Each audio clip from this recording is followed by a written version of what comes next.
یہ ہے صالحین کا کردار، جو ایمان رکھتے ہیں، عمل صالح کرتے ہیں، حق کی تحقیق کرتے ہیں اور صبر کرتے ہیں۔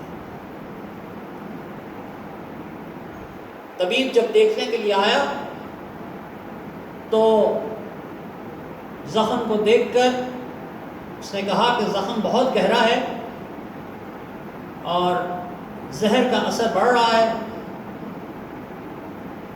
اگر دودھ کا ایک پیالہ آ جائے تو مولا میں طاقت واپس آ جائے گی۔ بس یہ خبر جنگل کی آگ کی طرح پھیلی کہ طبیب یہ کہہ رہا ہے کہ مولا کو دودھ کا پیالہ چاہیے،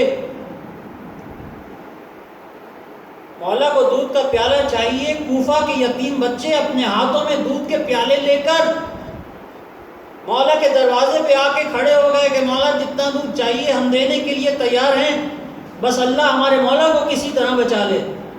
میں کہتا ہوں مولا یہ کوفہ ہے جہاں پر لوگ آپ کے لیے دودھ کے پیالے لے کے آ رہے ہیں، یہی کوفہ ہوگا جہاں سے آپ کی پوتی کو گزارا جائے گا اور لوگ ہاتھوں میں انگارے لے کے آئیں گے، ایک جام پانی کا کوئی دینے والا نہ ہوگا۔